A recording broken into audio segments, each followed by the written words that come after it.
Assalamualaikum warahmatullahi wabarakatuh, dan salam sejahtera, dan tentunya saudara-saudaraku semuanya dan semua makhluk berbahagia.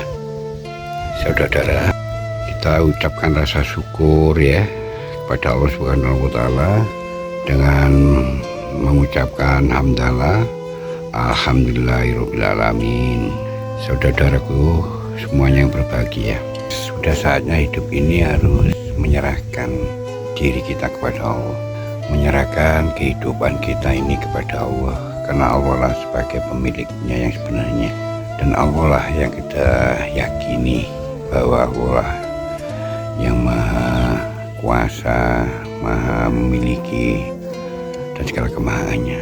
Itulah sebabnya saudara, saya senantiasa untuk selalu mendorong dan mengajak saudara jadikan Tuhan segala-galanya.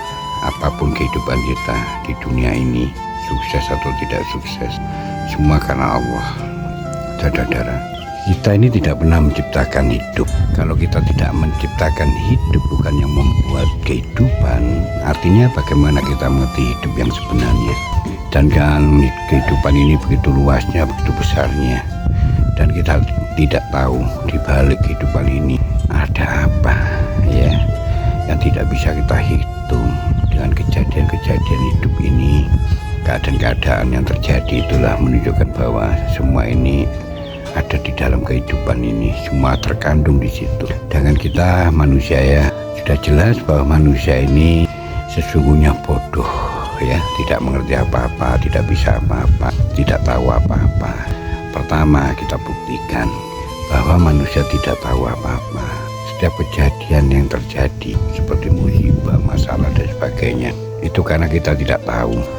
Terus kedua, bukti nyata yang ada di dalam diri kita sendiri yang tidak jauh ya, yang selalu kita ada ya. Kalau perut, organ tubuh kita ini ditutup kulit saudara, sehingga kita tidak pernah bisa melihatnya atau menyamaknya. Apa yang terjadi dalam diri kita, dalam organ ini kita tidak pernah tahu. Bahkan kalau ada masalah, baru dengan sistem yang sudah dibuat oleh Tuhan, dengan kecanggihan sistem itu, terus akhirnya muncul rasa sakit. Nah, rasa sakit itu sebenarnya baru kita tahu. Itu tidak semua langsung tahu, tapi artinya bahwa rasa sakit itulah yang menunjukinya bahwa ada organ, ada masalah dalam organ. Kalau sakitnya paru-paru, masalahnya paru-paru, masalahnya jantung ya, nanti jantung itu sakit. Nah, kita bisa merasakan di situ, ditunjukinya oleh rasa sakit. Begitupun kalau makanan ya, lambung atau apa ya, itu lagi kosong kita juga tidak pernah tahu. Tahu-tahu dengan sistemnya munculkan rasa lapar ya. Kalau udah terisi penuh kita tidak tahu, tahu-tahu nanti memunculkan rasa kenyang, itu baru kita tahu. Tapi sebenarnya kita tidak tahu apa-apa. Dan semua organ itu, kalau yang lapar itu ada lambung, berarti bukan kita. Yang lapar itu lambung, jadi tidak ada hubungannya dengan kita. Yang sakit itu organ, bukan kita. Itulah sebenarnya kita memang tidak tahu apa-apa. Terus kedua, kita tidak pernah memiliki diri kita. Kenapa kita coba-coba mengatur seakan-akan tidak ada Tuhan, seakan-akan semua ini karena diri kita sendiri. Coba ya, ini saya buktikan. Nah, ini ada rumah ya, ada rumah depan rumah saya ini. Nah, rumah ini bukan milik saya, tetapi ya, kalau bukan rumah saya, bagaimana saya punya kuasa untuk mengatur rumah itu? Pasti saya tidak punya kuasa untuk mengaturnya. Itu logikanya saudara. Sama kalau kita kembalikan pada diri kita. Kita tidak pernah memiliki diri kita. Terus kita tidak tahu apa-apa. Ya, seperti saya sampaikan tadi, itu bagaimana kita mengaturnya? Kita mengatur hati, menata hati. Ya, kita mengendalikan nafsu dan sebagainya. Bagaimana kita bisa? Sedangkan kita sudah diberi pelajaran nyata, ditunjuki cara nyata bahwa kita hati tidak pernah tahu di mana posisinya, bagaimana kondisinya. Kita tidak bisa menyamaknya. Terus bagaimana kita mengatur? Begitupun nafsu, bagaimana kita mengendalikannya? Sedangkan nafsu tidak pernah bisa kita tahu. Nah, di sini sebenarnya saudara, secara otomatis ya, yang kita yakini Tuhan itu keberadaannya, Tuhan itu benar. Di saat yang sama kita memikirkan ketidakberdayaan manusia, di saat yang sama secara otomatis kita akan mengetahui keberdayaan Tuhan. Itulah sebabnya saudara, kita harus menyerahkan diri kita kepada Allah. memberikan, menyerahkan, memasrahkan kehidupan kita kepada Allah. Bukankah selama ini kita sudah menyadari betul kalau kita mendekatkan diri kepada Allah, sebenarnya kita sudah yakini bahwa Allah lah yang segala-galanya. Ya tidak saya jelaskan lagi segala-galanya dalam arti apa. Maka disitulah kita inginkan keselamatan, inginkan kemudahan, inginkan perlindungan dan sebagainya, bahwa kita sudah menyadari bahwa Tuhan lah. Tetapi pada kenyataannya kita sering terbawa oleh suatu keadaan, ya, pola pikir kita dan sebagainya. Kita sebenarnya tidak mempercayai Tuhan, kita ragu-ragu pada Tuhan. Pada prakteknya sering kita memberikan urusan kita kepada selain Tuhan. Saat kita ini menyadari betul bahwa kita tidak bisa apa-apa, tidak mengerti apa-apa, maka disitulah secara otomatis adanya ahlinya. Kita tidak bisa mengurus tanah karena tidak mengerti dan sebagainya, maka disitulah adalah adanya ahlinya, notaris. Akhirnya kita serahkan urusan itu pada ahlinya, pada kepercayaan kita, pada keyakinan kita. Ketika kita ini punya persoalan, masalah, akhirnya kita serahkan urusan itu akan diselesaikan oleh dukun misalnya. Dengan kita tahu bahwa dukun tidak membuat kehidupan, bagaimana membuat persoalan, bagaimana tahu persoalan, bagaimana tahu kehidupan kita. Akhirnya banyak orang yang justru semakin terpuruk.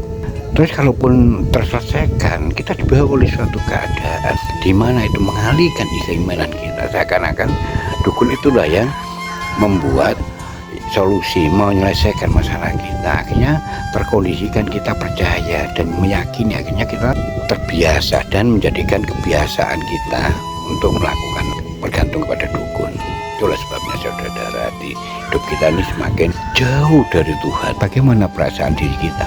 Bagaimana perasaan Tuhan? Andai kata kita ini tidak menganggap orang tua, ya, kita punya orang tua, tidak menganggapnya, kita punya ibu, tidak menganggapnya, kita punya saudara, tidak menganggapnya, semua urusan kita serahkan kepada orang lain. Sedangkan keberadaan orang tua di situ. Nah, begitu pun juga bagaimana perasaan Tuhan, bahwa Tuhan sudah menjadikan kehidupan kita segala-galanya, dicurahkan segala-galanya, tapi kita selalu meninggalkannya, ya, selalu memberikan kepada selain Tuhan. Bagaimana perasaannya? Untungnya Tuhan tidak seperti makhluk yang dendam, yang marah dan sebagainya. Saudara, kalau kita menyerahkan diri kita kepada Allah, kalau kita mau memberikan, memasrahkan kehidupan kita kepada Allah, luar biasa dahsyatnya yang terjadi, saudara-saudara. Saya merasakan sendiri, saudara-saudara. Saya ini tidak pernah ngelmu, saudara-saudara. Akhirnya saya berilmu, saya tidak pernah belajar untuk memahami, saya memahami. Saudara-saudara, ini ceritanya, saya ceritakan pengalaman saya. Saya dulu itu tidak pernah mendekatkan diri kepada Allah. Saya dulu menjauhi, ya, saya merasa hebat, saya merasa bisa, bahkan saya lebih dekat, ya, selalu yang saya rasakan ego saya, keaguan saya selalu bersama nafsu saya, keegoan saya, keserakan saya, ya, saya menghalalkan segala cara, saya melakukan harta adalah segala-galanya. Akhirnya tahun 91 saya di Bali, saya sukses, ya, singkat cerita, terus saya akhirnya berjalan waktu saya di Palembang. Di Palembang saya bangkrut, ya, semuanya habis. Disitulah saya baru menyadari, ya mungkin katanya orang, saya dapat hidayah. Saya sudah mulai merasakan, ya, mulai bisa merasakan Tuhan, mulai bisa melihat Tuhan, ya, mulai bisa mengingat Tuhan bahwa hidup ini karena Tuhan. Kalau karena saya juga gak pernah tahu kalau akhirnya saya di Bali tahun 91 itu saya sukses, mendapat harta banyak. Begitupun sebaliknya, saya tidak pernah tahu kalau saya tahun berapa saya harus di Palembang, saya harus mengalami bangkrutan, bahkan semuanya habis. Itu pun kalau saya tahu hidup karena saya, pasti saya tidak akan ke Palembang. Itulah sebabnya saya udah akhirnya saya mulai merasakan bahwa Tuhan, hadirnya Tuhan, akhirnya Tuhan sudah menjadikan penglihatan saya akui, akhirnya saya menyerahkan diri. Begitu saya menyerahkan diri, kejadian yang tidak masuk akal, saudara, saat itu juga bergetar hati saya. Saya merasakan kuasanya, saya merasakan Tuhan itu dekat, saya merasakan bahagia dan tenang luar biasa. Di saat itu saya merasakan bahwa Tuhan memberi petunjuk saya. Nah, saat itu saya selalu menyerahkan diri kepada Tuhan tiap malam. Ya semua itu juga ada doanya, juga ada amalannya. Akhirnya saya merasakan hati saya semakin lapang. Saya mulai merasakan Nur Muhammad diri saya. Saya merasakan kuasanya Allah terus menerus berkembang, kebesaran terus berkembang pada diri saya, sehingga saya selalu melihat, merasakan kebesarannya.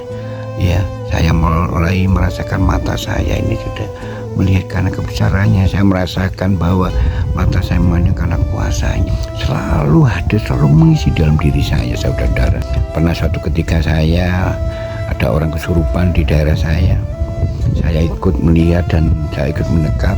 Secara otomatis saya juga, karena dekatnya saya memegang, begitu minta ampunnya orang yang kesurupan itu. Katanya ampun, tidak kuat iki tuh sembarangan, ampun segala macam. Saya merasa heran, saya tidak pernah belajar itu, tetapi saya diberi oleh Tuhan karena saya menyerahkan diri, kekuatan yang dahsyat. Bahkan sampai kesurupan itu kan goib itu minta ampun. Banyak kejadian, saudara-saudara. Bahkan seperti ilmu sekarang saya sampaikan kepada saudara-saudara, saya tidak pernah ilmu, tahu sendiri tadi yang saya ceritakan. Tahu-tahu saya berilmu, tahu-tahu saya memahami. Bahkan setiap saya lihat hidup ini adalah ayat, saudara-saudara. Akhirnya banyak orang mengatakan saya ini ngaji di mana-mana, mondok di mana-mana, padahal saya ini tidak pernah, saudara-saudara. Banyak orang memahami saya ini hakikat, saya ini makrifat, ya. Terus terang saudara, saya tidak ngilmu. Justru saya dapat ilmu, saya serahkan kepada Allah, saya kembalikan kepada Allah. Banyak kejadian, saudara-saudara, ya. Tidak mungkin saya ceritakan keajaiban, kejadian luar biasa. Saya diperjalankan semakin kepada tempat yang tinggi, ya, seperti saya melihat alam ini. Itulah sebabnya, saudara-saudara, kalau saya siap membantu, marilah kita berserah diri kepada Allah. Saya tidak eman untuk memberikan amalannya, doanya, asal saudara benar-benar ingin, ya, menjadikan Tuhan segalanya, ingin menjadikan kehidupan, ya, selamat, bahagia, tenang, ya, mendapatkan segala sesuatu dari Tuhan, ya, mendapatkan kedekatan, petunjuk dan sebagainya. Itu saudara saya sampaikan. Akhirul kalam, wassalamualaikum warahmatullahi wabarakatuh.